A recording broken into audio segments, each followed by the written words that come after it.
Have you got a shiner? Is that a Yeah, I black eye? caught the elbow in jiu-jitsu last week. Yeah. It's hard to tell with Zoom, but I was like, that looks like you've been punched. Yeah, it literally started like the funny thing was the guy that got me. When did it happen? Last Thursday. So he got done on the Tuesday night, and he rocked up on Thursday like with his massive black eye, and I was like, "What? Did you get in a fight?" And he's like, "No." He's like, "I literally got clipped right before I was about to leave." And he's like, "Nothing was there." And he's like, "The next day I woke up and I could hardly see out of my eye." And then literally he just clipped me right at the end as well, and it got me there.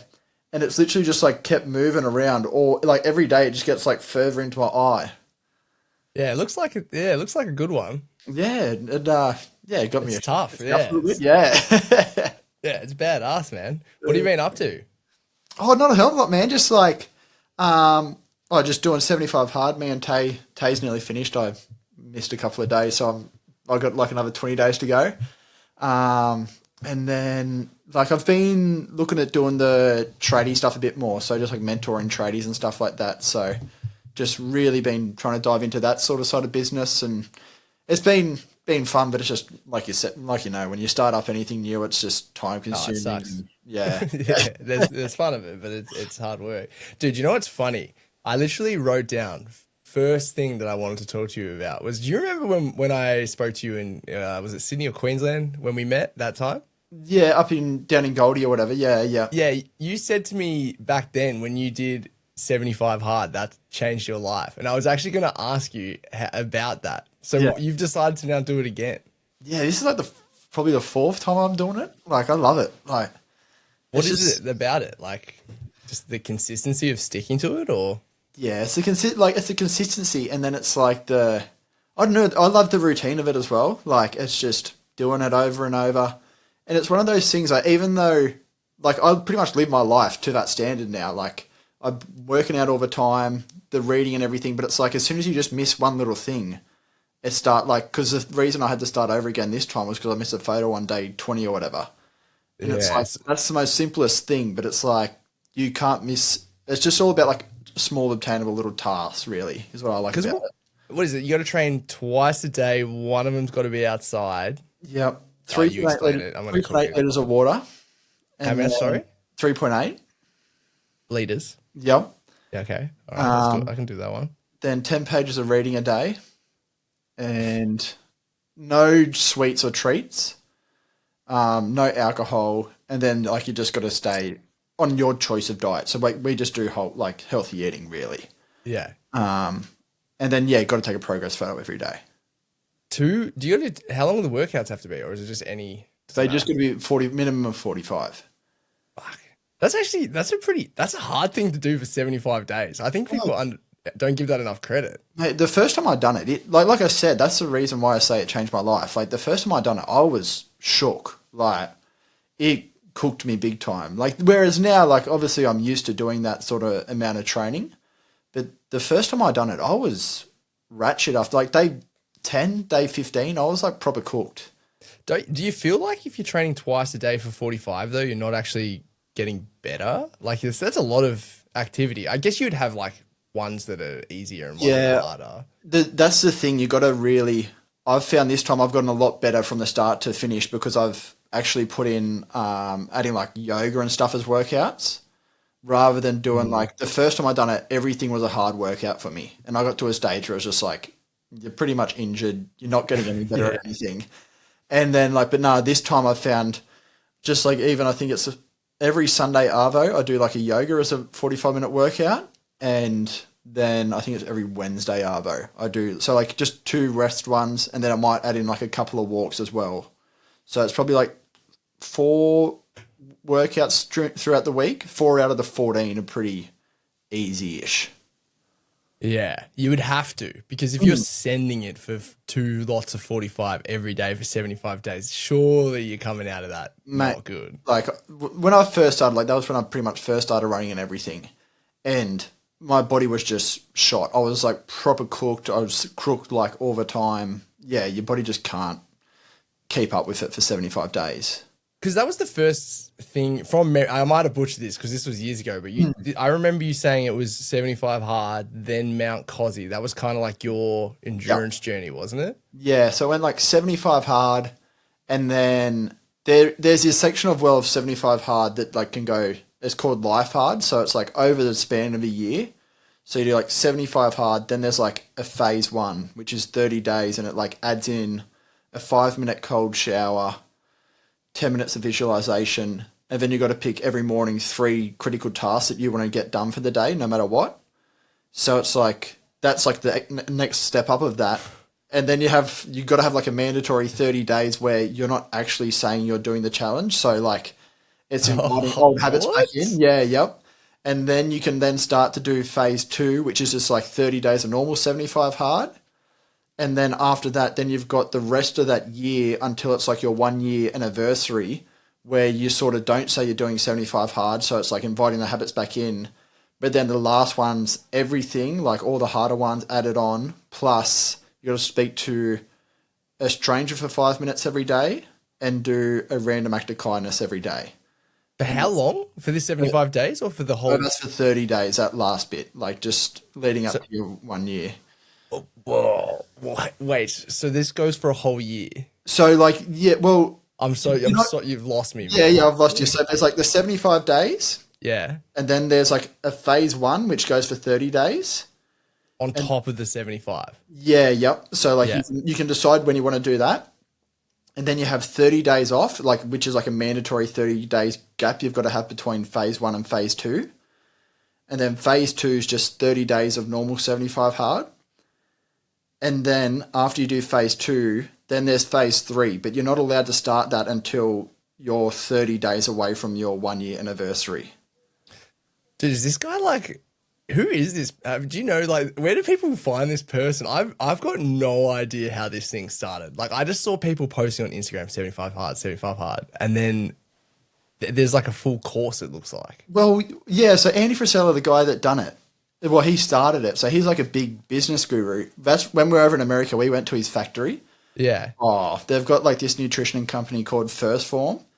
And it's like build out half nutrition, now half coaching as well. Man, it was like probably the coolest thing I've ever seen. But he came from a place where they'd built the nutrition company and he was like a very successful dude. And then he was super overweight. Like he would have been, I think he was like 170 kilos or something like that. But he was like a multi-millionaire and he was like, here I am selling nutrition stuff. I'm this fat slob at home. And he's like, I would just made all my money. And then he started like coaching people about business.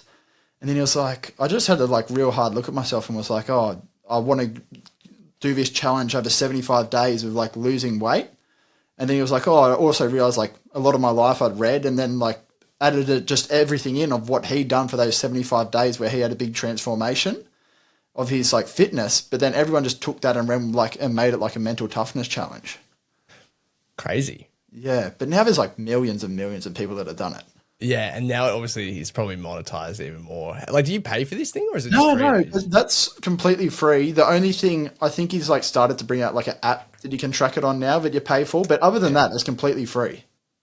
Yeah, I thought of doing it a while ago just out of the curiosity side because I remember Ned Brockman actually said that he did that before he did his 50-50. It actually seems like this is quite a few people's entry point to like doing hard shit. Yeah, it is because it's such an extreme transfer I find of like you go from like say when like for me I drank my whole life and then the biggest thing for me when I first done it was like having 75 days off alcohol was like super scary for me. Like I was like I don't think I can do 75 days of not drinking, which was my biggest like reason I didn't start for ages. And then once you're like so extreme into like doing your fitness and everything, you just come out of it and you're like, oh wow, I feel like such a different person now.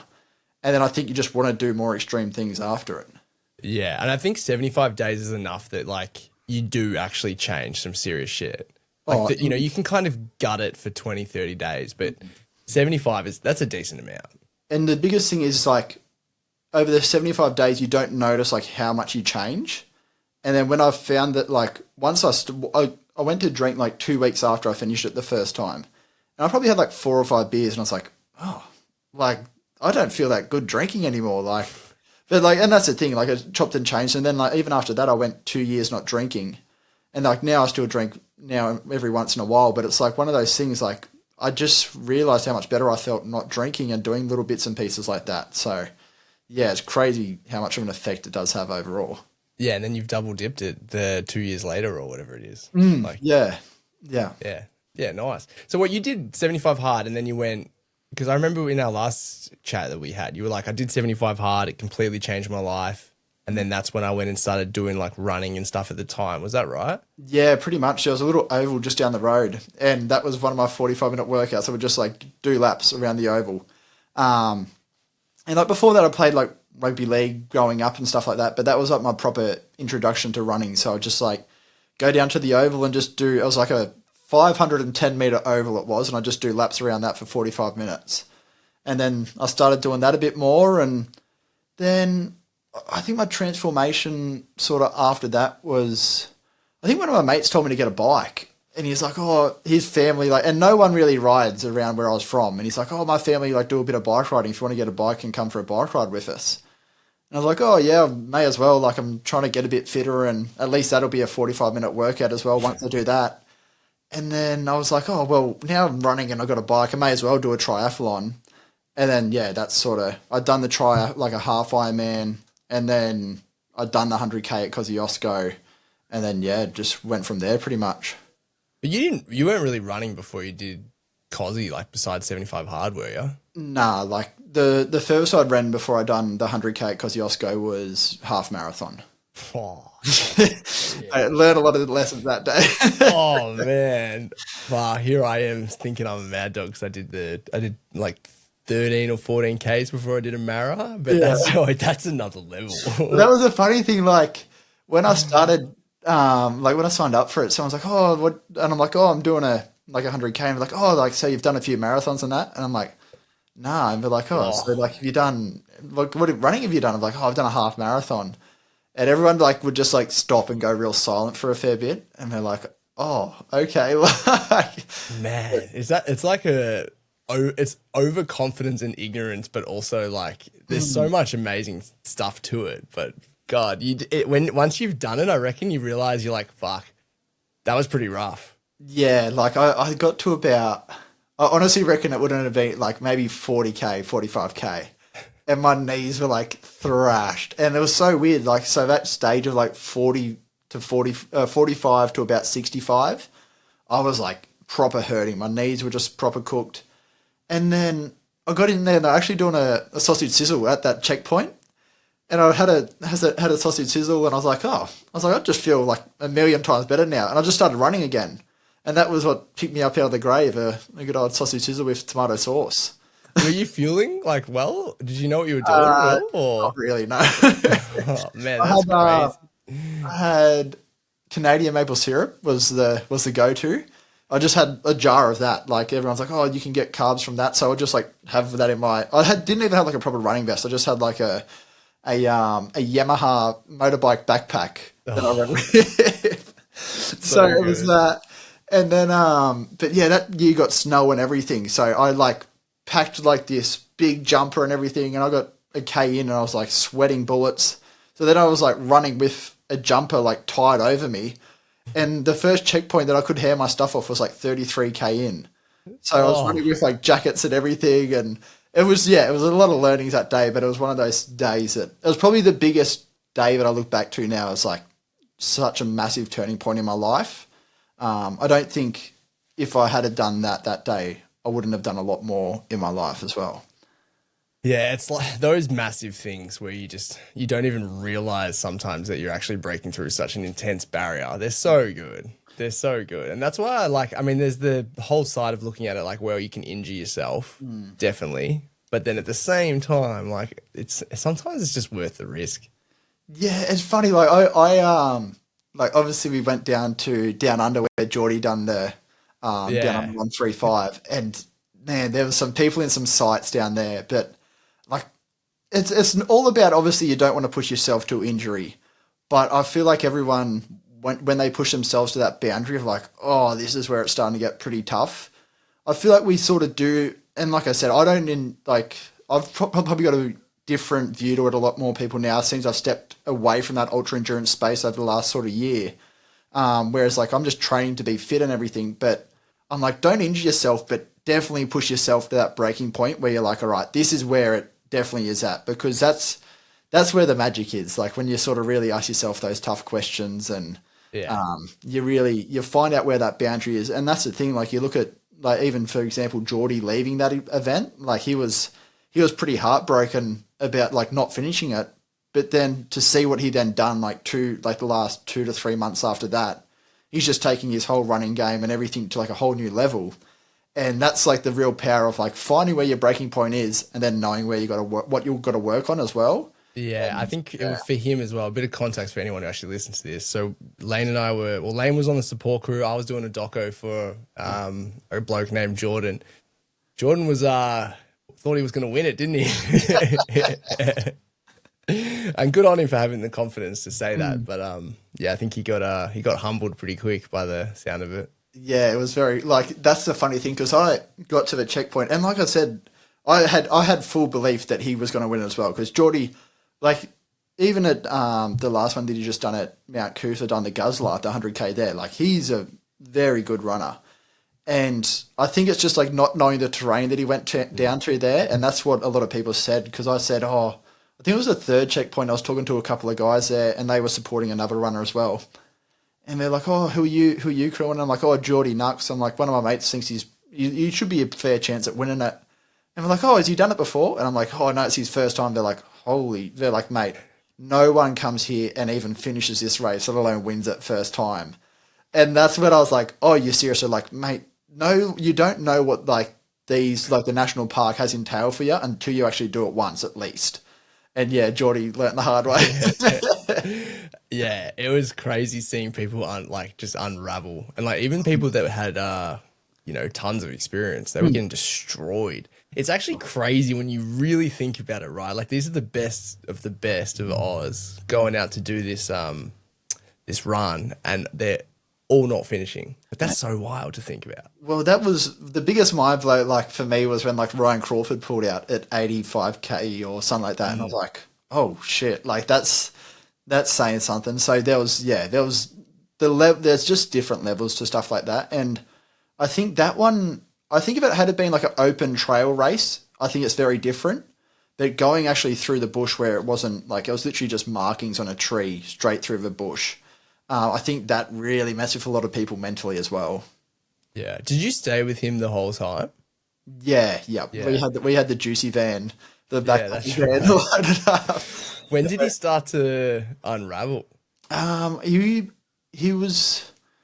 I sort of noticed it a little bit at about, I think it was about 50K he was in, and he just like he was a bit angry and stuff like that, which like wasn't a normal mental thing for Geordie. Like normally he's a pretty calm sort of dude, and he was very frustrated at how slow they were all running through the trails. They're like, oh, we're only doing 6K an hour, but the thing is, it was like 6K through just up and down, no path. And I'm like, mate, you're still at the front. Like, don't stress. And he just like was really frustrated that they weren't going any quicker than what they were going. And then, so that was about 45K, but then he really was broken at about 80K. That was at 1 o'clock at night. And he just come in there and he just didn't look human whatsoever. Oh, it's so hard trying to explain it to people, because like they see 80K and they're like, oh yeah, 80K,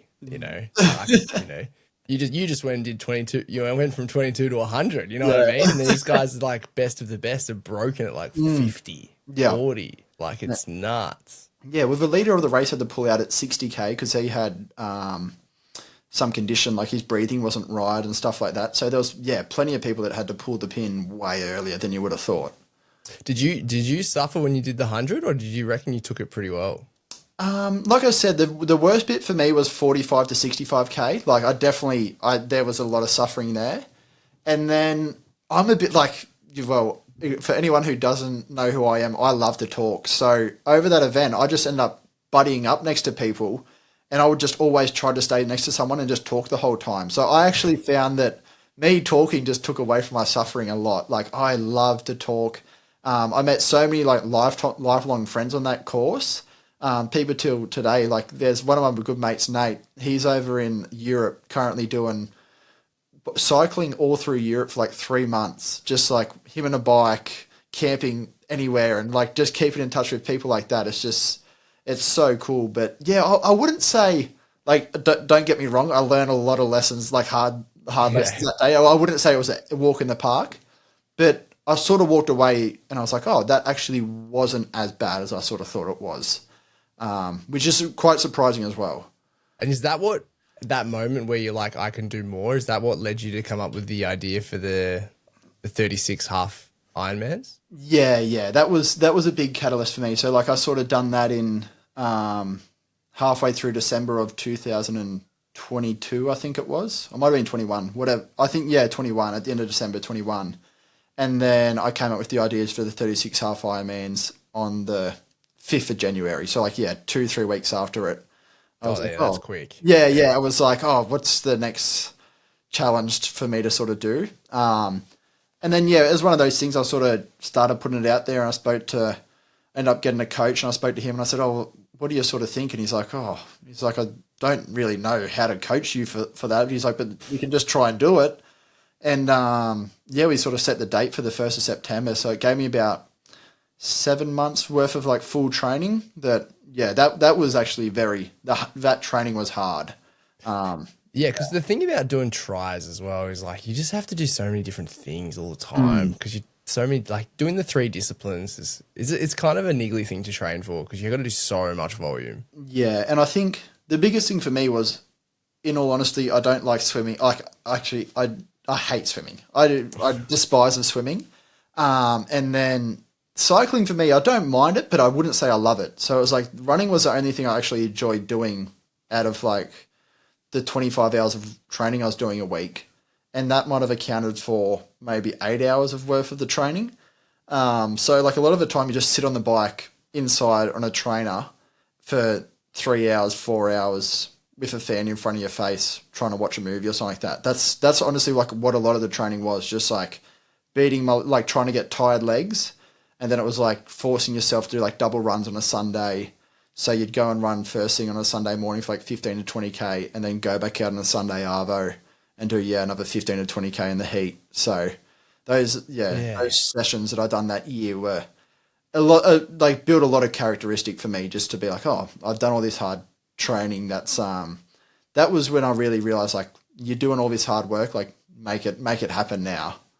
Yeah, I think when you do these events, like a lot of the time people are like, oh, it's character building during the event. But like, nah, if you have a solid training block, like you learn a lot about yourself because sometimes you're spending like 2 to 4 hours a day, 6 days a week, more sometimes, just sitting doing fucking nothing. And it is so monotonous. Oh, it's crazy. And that was like, for me, especially towards like the peak week, I think I got up to nearly 30 hours worth of training. And a lot of that was, we sort of would go, Monday would be like a recovery day. Like I think be like 3 to 4K worth of swimming. And then I'd go and do like a gym session. And then Tuesday, I think was like a bike and run. And then Wednesday was swim and gym again. Thursday would have been a bike and run again. But then Friday, Saturday, Sunday, there was a stage where we were doing pretty much like an Olympic distance triathlon mixed in with a half Ironman for all 3 days in a row. So it might have been like the Friday we're going to do maybe 1.5K worth of swimming in the morning and then 40K worth of bike riding and then maybe a half marathon run that day. But then the Sunday you would be like, all right, we're going to do 1.5K worth of swimming, a 90K bike and then a 10K run. And then the Sunday might have been, you're going to do a 1.9K swim with a 40K bike and a 10K run.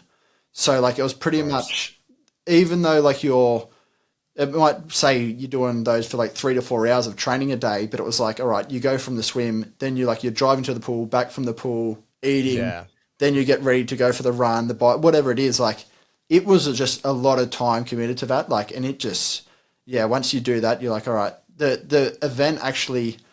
Like the first 5 days were very hard, I reckon. The first 5 to 10 days. I think day 10 nearly was the toughest day. So remind me how long a half Ironman roughly goes for? I can't even remember. So it's a 1.9. So I think when I raced mine, like the year before, I'd done my half Ironman in 5 hours and 15 minutes. And that was like racing it. So Yeah. I was proper cooked after that. So we worked, I think when I was doing the event, it was like about 40 minutes for the swim. And then I'd get out of the pool, have some brekkie and stuff like that. And then most days on the bike averaged between probably 3 hours to 3 hours and 20, I'd say. And then the run would probably take, 2 hours to 2 hours and 15, I'd say as well. Were you changing up the locations each time, or were you just going same location? Just same location every day. Like it just, it 100%. was I good can't and it was imagine bad. doing. Like, yeah, it was, it made it so much easier just to be like, all right, this is where I am doing this over and over and over again. But then it also just made it so monotonous. So, yeah. So was it taking you roughly around 6-ish hours each day? I mean, it's not about speed with these things, but Nah, still, yeah. it's a long time. That's a long time to be like doing stuff. Because So, I'm just yeah. trying to put it in comparison. Like if you were to run, right? Like that's like running 50, 60 Ks every day for 36 days, I reckon. Yeah, so like we'd start in the water at 5:30 in the morning, but then we'd like drive to the location where we started the bike ride. So then I think I started on the bike at 7 o'clock, and then I'd get off the bike at around 10:30, have a bit of lunch, and then get back out for the run. Bang a half marathon. Bang a half marathon. So I think we were starting most days at like 5:30 and finishing up around 2 o'clock or something like that. By the time you sort of done any media stuff or had lunch and had people come around and have a chat and do all those little chores in the middle of the day as well. Because I remember you saying to me, barely remember, but I remember you saying to me that when you finished, you felt like empty because you were expecting it to crush you so much more. Yeah, that's the funny thing as well. And it sort of sparked some flames in me a bit because I honestly I felt like I had so much more left in the tank by the end of it, and I think that's like a testament to obviously the training I put in before it. But then the crew that we had around me, like the first 10 days were very hard, but I felt like I actually kept on getting fitter and fitter. And then by the 36th day, like that last probably week to 2 weeks, it honestly felt like in a way pretty easy. Yeah, that is kind of scary. Wild. Isn't it? Yeah. Like just how quick the body can adapt in that sort of sense. Like, and like the thing is like I was eating all the right food and doing all the right stuff, getting enough sleep, doing the right recovery. But yeah, the body's a pretty mental thing when it can bounce back from that. And like I said, like everyone sort of warns you about, after you do like an event like this, your body will end up getting injured after it and everything. I walked away with that with no injuries or anything like that. So like I said, it comes down to doing all the proper work before it. But yeah, I sort of felt very empty after it was one of those things. I think you sort of put so much of your time towards something like that. And then it's not like you leave anything. You just literally finish it. And then it's like, all right, that stage of your life is done. Like you can decide to do more of that if you want. But it's like for now, that chapter's closed. Yeah, it can be a little bit sad for sure. Yeah, I've definitely had moments where I've done a challenge and felt 10,000 times worse after the challenge is like kind of gone. Because it becomes part of your identity a little bit. Like without it meaning to, you're the type of person who's doing these things every day and you find purpose in that. And you kind of don't have a choice. You like have to find purpose in it. Otherwise you're just sitting on a bike, right? And you need to attach something to it. 100%. And like touching on that, that's one thing that I've like really changed over the last probably year for me. Because when I done that event, so obviously I'd done like the 100K, then I'm like done this event.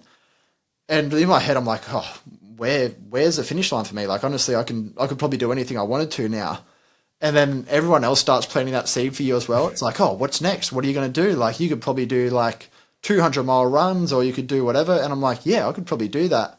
So then the next year I signed up with Simon Cochran, he's like an ultra endurance. He's a machine. Like he does like milers now, but he came from Ironman background and then he came over and won. There's like the Ultraman race where you do the 10K swim with the 180K bike ride on the first day and then the 300K bike ride the second day and then the 84K run the last day. He came over, like when he first done that, I think he broke the world record by like maybe 2 hours or something like that. Like Jesus. The bloke was a machine. So I was like, I'll get him to coach me. And because everyone like puts that, like I started putting that identity on myself as well. Like, this is who I am. Like I'm just going to crush these world records or go and do the hardest events there is. And I started doing that again. And I was like, I actually don't enjoy doing this. Like, this is actually like, I'd painted myself into being a triathlete or whatever it was, and I don't actually want to do that. So now for me, like, I was like, oh, I sort of went away from that, and now it's like finding harder things for me to do again that I actually enjoy. And it's like building my whole life around, like, I still run heaps. I've started doing like jujitsu now, which is like super difficult for me as well. And just like building my life around things that I actually enjoy and want to like build on for my lifetime as well.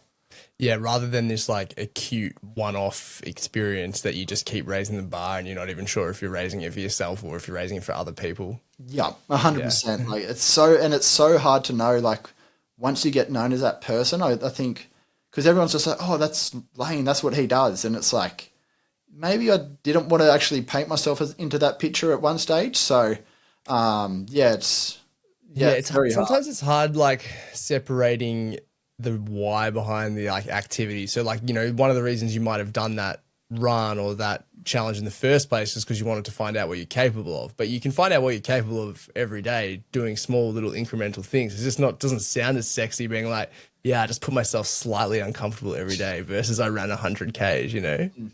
Yeah, it's so true, man. And like, to be fair, like, I look back at those moments and I love them. Like that, like we were talking about before. I think everyone should go and put themselves in like spots where they're uncomfortable, because that's when you find out the most about yourself. But just like build a life where you can go and do these things over and over again with something that you love. Like, for me, doing the triathlon's not what I love, but I know so many people that love doing triathlons. Like, they love swimming, they love bike riding, they love running, and they love all three of it. So they do that all the time and they enjoy it. And then even talking about Geordie and stuff like that, like the amount that he trains, I'm like, I don't think I would love doing that. But you talk to Geordie and he's like, mate, I couldn't think of, he's like, this is my ideal day if I just went and ran 40K in the trails every single day of my life. And I'm just like, it's just do what you love and just like make it like get a bit of difficulty about it as well. So like you keep on getting better at it. That's the perfect way to do stuff. Well, you're definitely someone like that values doing hard things. Oh, So mate. it's just Yeah. how do you then introduce that in your week to week and day to day then? How do you do it?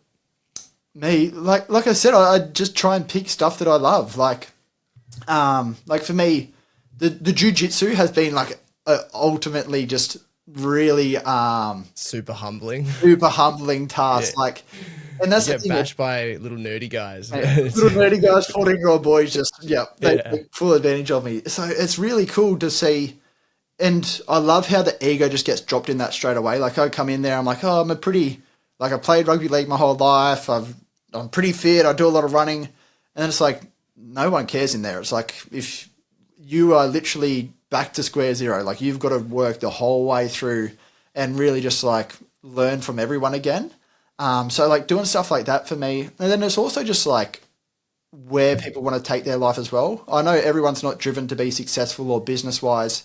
For me, I am. Like, I love business. I love helping people as well. So like for me, for the last probably year, I've really been trying to figure out how can I help as many people as possible while also just like living that lifestyle for me. So that's where at the moment I'm just trying to start up my own coaching business where I help young tradies become a better version of themselves. And that can be, for me, that's harder than actually going and training for the half Ironmans, because it's so out of my comfort zone. I'm going to talk to young kids that probably don't actually want to be talked to about becoming better versions of themselves. Like, there's always going to be one person that just is like, look at this idiot up here trying to actually help us. I just want to go to the pub and I don't care about what he's saying. So, and like getting up and doing public speaking and stuff like that, for me, it's just so uncomfortable, but it's always that different challenge. And I love, like, when I speak like when I get up and speak in front of people, like I sweat like crazy. My underarms, like it's just like my face goes red. But it's like when I walk away from that, it's like I challenge myself. Like, I enjoy that challenge. So it's just trying to find the challenge in everyday things as well. Yeah, man, I love that outlook, to be honest. It's really refreshing to actually hear it because I feel like when you're speaking to a lot of people, there's definitely this pressure to just raise the bar on challenges. And I'm probably even just projecting from my own pressure that I feel as well. But it is definitely the best parts are the stuff that it gives you outside of it. And like ultimately is the most important. Like being able to do the daily tasks to a better standard, or to push yourself to do other things that are meaningful. Ultimately, that's what I like from those challenges, right? Like that's what running fucking 100Ks after 22 teaches you, is not that you can do this many Ks, but that you are capable of X, Y, and Z outside of what you thought possible, you know? Yeah, and I think another thing on that as well that I'd like to touch on is you never know who's watching you as well. Like you never know who you're being an inspiration to. And that was especially, so I partnered with Cystic Fibrosis Australia when I'd done like the half Ironmans and raised money for that. And the amount of messages that I got from people that were just, obviously they had cystic fibrosis. There was a young guy and he was down in Sydney at the time and his lung capacity went down to, I think it was down to 15 or 20% while I was doing the challenge. So he was pretty much like bedridden at that stage. And then he sends me a message, I think it might have been on like day 12. And he's like, oh man, he sent me a video of him on the bike. And he's like, I made sure my doctors would get me out of bed today. So, because I dedicated day 12 to him.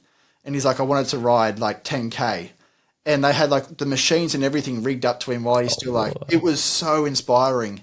And then like, just like stories like that just really make you like, oh wow, like if that, it means so much to him.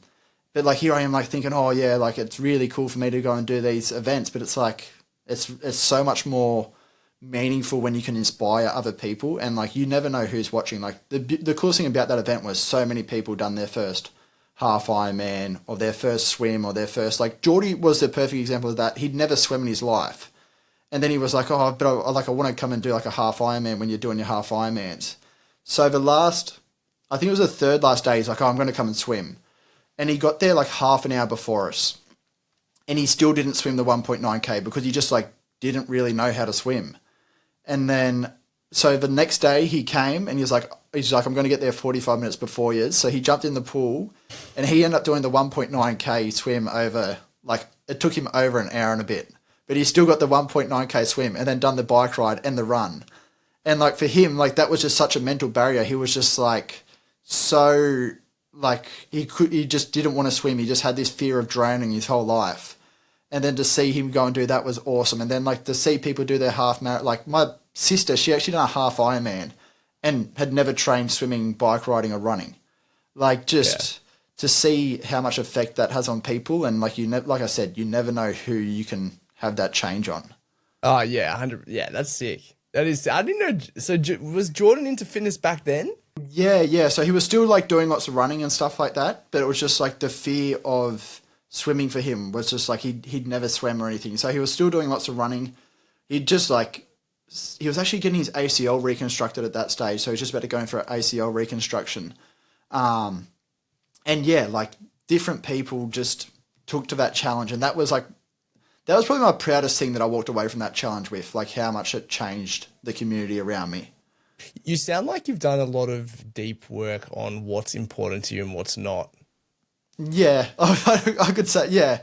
I think a lot. I probably more than I should, but yeah, it's definitely for me. Like I take a lot of, and it's one of those things. Like I don't value, like I guess, going and doing the big events, and that's like I think everyone's entitled to like their own opinions about what's valuable to them, and like I speak to Claude as well, who you've met. Like he's a very good ultra distance runner. And he's got a great page on Instagram called The Sober Tradie. And I was like talking to him about it the other day and I'm like, because he's like, oh, I just want to become the best ultra runner I can. And I'm like, well, does that mean a lot to you? I was like, does helping people like through your Instagram page mean more? And he's like, oh, I've never actually thought of that. And like, because for me, I always like, when I first came into the sport, my biggest inspiration, like when I started doing all these big challenges was the Iron Cowboy. And he done the full Ironmans, like he done 101 full distance Ironmans in a row. And just the way that he started talking about stuff and how he like motivated and changed people's lives, I was like, oh, that's like really cool. And like I was like, I would love to be able to do that. And then yeah, that's just like a big catalyst for me, is just like always helping people out and like just helping them become like a better, like just a happier version of themselves, and like letting them learn their lessons along the way as well. Like I think everyone's got a path that they got to go down, and if you can always be there to help guide people as well, it's an added benefit for both you and them. Like I think helping people is like super selfish, because like in a way, because you get to like really live and like live a life through them as well. Like I love helping people. Yeah, it's interesting, isn't it? Like I've had this conversation before about like is doing good things for bad reasons bad? Because I mean, like you're still doing a good thing. So if you're out there raising money and you know, you're a dickhead and you're doing it for really, really bad reasons, but you're still generating money and for, charity, like you're good. Yeah, yeah, it's a funny one, and that's the thing. Like, if you just want to help people because it makes you feel better, are you doing a good thing or not? Like, and that's the thing. It's a selfish act. Like, and it is so. It is, yeah, I don't know how I got around to that, but yeah, it's one of those things. But I just love doing that. Like, I love, like, don't get me wrong, I love training hard myself, but it's like I love being a part of other people achieving things as well. Yeah, it sounds like you've kind of worked out what you do and don't want, basically. And what the why behind each thing is clearer to you now. So you realize you don't have to go do that giant event to get the same thing that you originally did that event for. Yeah, I think it's finding out like probably a lot more about my life, like in a way, like your life's purpose, I guess. Like what do you actually want to take away, and what would you be proud of when you look back in your life? Like, and for me, it's always been helping people. Well, you said ages ago, you said one of the things that inspired you is to take risks, and see if you remember saying this to me, but is if you got to the end of your life and you like met your maker and you're like, this is your life and this is all the thing. Do you remember that? Yeah, I do remember saying that. Yeah. Do you know why I remember that? The reason I remember that is because I love that. Like I've always felt that as well. Like if doing things in my life, like if I got to the end of my life and I was having this conversation, looking down on my life, I'd want to be proud of that. It's so funny you've said that, because I literally just like I made up a little vision board for the back of my laptop the other day, and I was like, what's one quote that just like gets me, or like it would make me think about what I'm doing day in, day out. And like the quote was, will your 80-year-old self be happy to look back at what you're doing today? And it was just like, if you should be happy to look back and be like, all right, I've done the best that I could today. I worked as hard as I could, or I helped as many people as I could. And it's just like, well, you went and trained as hard as you could. Like you went and trained and went after that event as much as you wanted to get after it. Like, but it's just like pretty much taking all the chips off the table and just like going all in. Yeah, I love that. I love that. Do you know which one I really liked recently? I think it was that comedian guy that has all these quotes, but he was saying something about like what's rich, and he's like, I define rich as if I had heaps more money, what would I do differently? And I was like, I love that, because besides eat better food, I don't really think there's much in my life that I would like dramatically change. Like obviously superficial shit, maybe instead of shopping at Kmart, I might go to like Cotton On or something. Like, It's like, how much does that actually change your life? Like, it doesn't change. Like, and that's the thing. You can, if you're rich and like doing stuff that you want to do every day and waking up happy and stuff, like that's the richest you can be. And I actually saw a guy.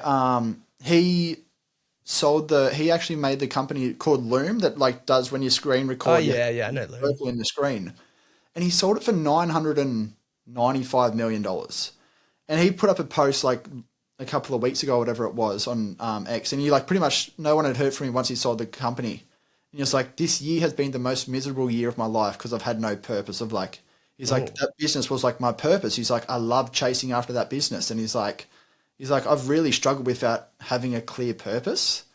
And I was like, wow, it's like this guy here is nearly probably a billionaire, really, and it's like he is not happy with his life because he doesn't have a purpose that he's living for. Yeah. Oh, it's so undervalued, man. It's so undervalued for people.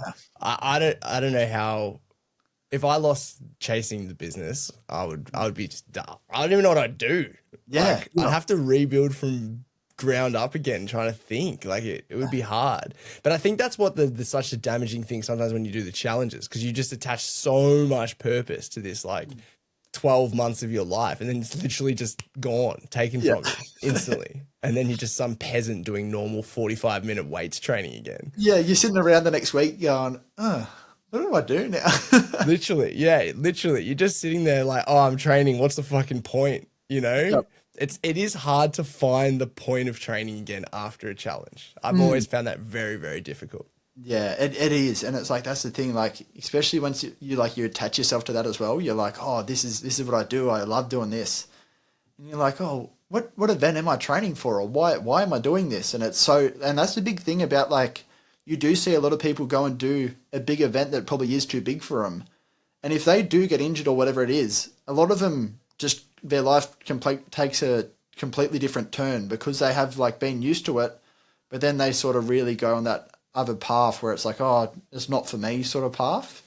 But yeah, it's very interesting. Like a lot of people get stuck in that mindset of, yeah, I don't know, I got lost there. That's all right. What do you reckon though? Like, gun to your head, you have to do one. Like, if you had to sit down, and I'm sure there's still a small part of you that's like, maybe I'll dabble in an event, but if you had to take on a challenge, what would you do?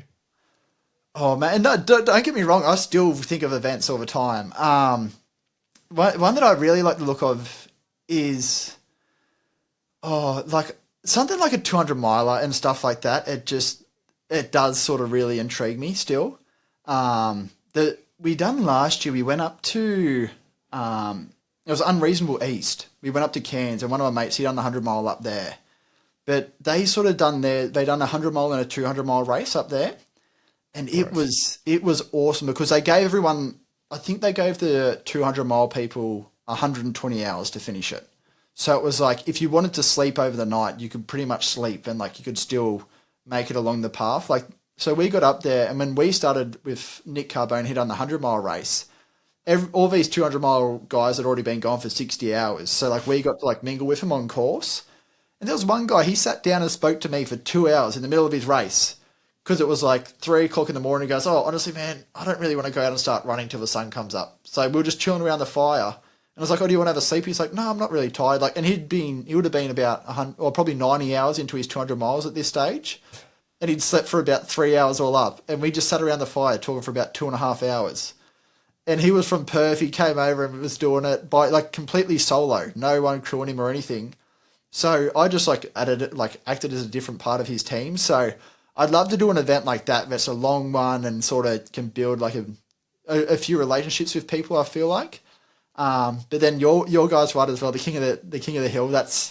I'll probably give that a crack at one stage as well. But because I like the look of that, and you would love that, man. You would really love that. Yeah, I can. Do you know why? Because you're not allowed to wear headphones, so everyone has to talk to each other. I saw people out of the competition. They'd be like, "Oh, I just stopped to shut this guy up." Yeah, literally. Do you know when you haven't done a backyard, have you? Oh, I done one, but I failed miserably. I was so really getting into it. I only done five laps. I done, and I had to pull out. But the next day, I was honestly that crook that I shit myself. Like I was so sick the next day. Like I was gonna say, I feel like you would get around that, like the morale and the camaraderie. Yeah, it is something like, and like I said, I probably didn't give myself the best chance to like really dive into it. Obviously, for my first one being so bad. Yeah, but do you know what though? Like even support crew, man, how sick is support crew, mate? Like I said, the last couple of times even the last couple of months, I've crewed Geordie, then I've crewed Claude for both their races. I have loved crewing so much. It is so much fun. I don't know why, and I just love it. I got my first experience with Alex on his run from Sydney to Melbourne, and like it's a different experience, and it felt like I was in it with him. Yeah, and that's the thing. Like I find like crewing is like so high intense, and it's just like everything's on the wire. Like I remember with Geordie's one, I was like driving around from one side of the national park, like speeding around. And then we're in this juicy van and I'm banging over and I'm like, oh man, like it was intense. Yeah, and you know the best part is, right? You fill your cup, you felt like you did something hard, but you walk away the next day and you feel fucking mad. Yeah. Like there's no DOMs, there's no pain. You got everything you would normally get from a challenge without any of the negatives. Yep, 100%. Like even when the boys both done the guzzler, like Geordie wins it, so like I'm cheering with him, like giving hugs. Claude comes in fifth, giving hugs, like getting photos with him all. And I'm like, I left there, man. I actually cried in the car because I was like so emotional and like so proud. I'm like, man, that was like so cool. And I'm like, I didn't even do the event. Like, why am I so happy? Like, yeah, it's really cool. There is something to just being in people's like aura of doing. It's not doing hard stuff. I feel like we've got, it's not because they're doing hard things. It's like watching someone go through this experience of this down, this up, this like breaking through barriers. It is just so powerful. Like when you see someone go through that, it just blows your mind. And I think it gives you like such a deep connection as well. Like Yes. when you get to see someone when they're really at that breaking point, it's just like that bond is just such a deep bond. Oh. Oh, what an annoying place to fucking stop.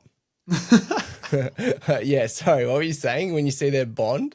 Yeah, yeah. So like when you like have that connection of like someone so deep in the hurt cave, like you literally that connection is just something that lasts forever. I feel like you can always talk back at that moment, and then like for years you just always look back and go, "Oh, remember like the funniest one is like with Nick Carbone when he done his 100 miler, he was like I'd never seen someone just like so hurt, and he was like whinging and crying like proper a full grown man crying just like this whole and me so Geordie was out crewing him and then me and his missus were back at the hotel and he rings his missus and they're because like we're like oh they'll probably be out there for like 5 hours. He rings his missus and he's like it's so hard and he's like crying but like now that is one thing that I can just like forever take the piss out of him for but it's like we gained like such a deep connection as well like over that I think he was out there for about 40 hours like over those 40 hours we just like grew like such a deep connection with each other and it's the same with like Geordie and Claude and I've helped Molly she tried to do the 200 mile at BVRT so it's just like those connections that you build with people when you see Yeah. them in that state of just their bodies breaking down and yeah it strips back all emotions yeah. What do you reckon it is, right? Like there's just unless you've gone through it with someone, you really can't explain it, but I do think it has to have something to do with like the vulnerability side. Like when you're suffering, you just don't care about if you're crying, if you're shitting out the back of your pants. Like there's just no ego. It's just stripped all away and you're very much who you are. And I think that just bonds people really fast. Yep, that is the number one thing I reckon. Like you learn exactly who that person is in that moment. Like they can't hide anything because their brain's not even working. Like because Geordie, like even with Geordie at Down Under, like he couldn't even comprehend stuff, and it's like this is how you know this is the exact person that you're talking to because at this stage he can't put up a shield of anything. Like this is the person, this is him right here. So yeah, I think you really get that deep understanding on who they are. Yeah, it's you know what? That's probably like the biggest thing. If someone was going to listen to this, take something away. If you haven't support crewed someone, just do it because it is honestly like life changing, especially if you've never gone through it yourself. Can you imagine if you never did like a hard challenge yourself and then you went and saw a Geordie? Like you'd be like, oh my God, what the fuck? Why do people do this? And like the best way to do it is like even if you go and volunteer at like a quiet event that's like not really known. Like well even like say you go to King of the Hill, like some event that's like, no, I was saying that, but I was like, actually, tell people to come to you guys because like that'll be an awesome vibe there, and you'll get to see people in the hurt locker. But the other one that I was going to say is like just go to an unknown place, like somewhere where there's only 30 or 40 people racing, because you then get to have like that human connection with the people that are really in the hurt locker, and you get to help them out as well. Which like you get to help, you get to like you really build that connection with them. Like even at the Down Under 135, there was. Like, I help multiple people there, but I'm just like, oh, as soon as they come in, I just, like, start running around, grabbing their stuff for them, and I'm just like, it just feels so good. Yeah, and what's cool as well is, like, that's why ultras are so great, because everyone's just also just so lovely. Like, if you go into any ultra race at, like, an 80K checkpoint, people haven't slept, they haven't eaten, they're fucking miserable, there's blisters everywhere, and you feel like you've walked into a family gathering full of like 50, people you know. It's like, g'day, mate, how are you? You want to see? Take this. This is my last fucking moldy banana. Do you want it? Like, it's just, it is wild. It is because I never did any camaraderie based stuff, right? Like, first time I saw a camaraderie thing was my Mrs. Chelsea's ultra. And I went there and like, since 2016, I was doing solo events. Like I did a couple of maras and stuff, but I couldn't even believe it. People were just so lovely. Yeah. Like I actually could not understand how everyone was just so nice. Meanwhile, I'm like a piece of shit when I'm by myself doing these challenges. I'm like in the demon spot or something, and they're just like waving, happy. It was beautiful, man. Like probably one of the life-changing experiences for me was actually first support crewing someone else, I reckon.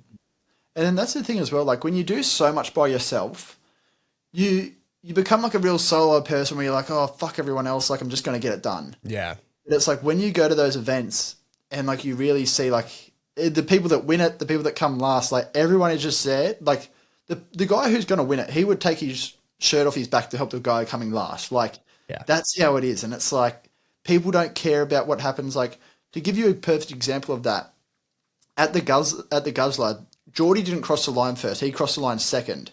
But the guy who crossed the line first, he got a time penalty. He got a 40-minute time penalty because he didn't have all the mandatory gear. And he knew that as well. So he was like, but you seen him like cross the line. He was cheering. He beat Geordie by like 3 or 4 minutes.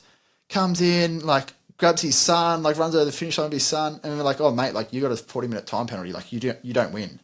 And he was like devastated, man. I felt so bad for him because like That's you saw his so goal. sad. But then straight away, as soon as Geordie came over the line, he walked straight up, hugged Geordie, mate, like just congratulated him straight away. And I was like, oh my God, to push your ego aside like that, like so quick, like I would have been fuming. I would have like contested it and been like, nah, that's like bullshit. But like he just like pushed it straight to the side and was like, yep. He's like, honestly, he's like, I knew I didn't pack the right stuff. It is what it is. It's on me. And went on with life. And I was just like, you only get that when like you go through that sort of to that deep of like hurting, I think. Yeah, because you've had to overcome shit, man. To be able to be the best at anything, or to be able to put yourself through those disgusting events, like you have to learn about yourself, and it just basically forces like self-awareness. Yeah. Yeah. Anyways, that sounds like a good place. We might wrap there, man. I tell you what, you're very uplifting to speak to. I feel like I feel fired up right now. Like I feel like I need to go run a fucking solo event where I help someone else. I try my best, mate. I try my best. It's all about putting a bit of good out there. Yeah, I feel like you're gonna do well with the uplifting tradies, man. Yeah, it's a new challenge because they're so different as well. But it's I'm excited because it's like that's the old me. Like that's who I was. So it's one of those things. I'm like just trying to help my old self, I guess.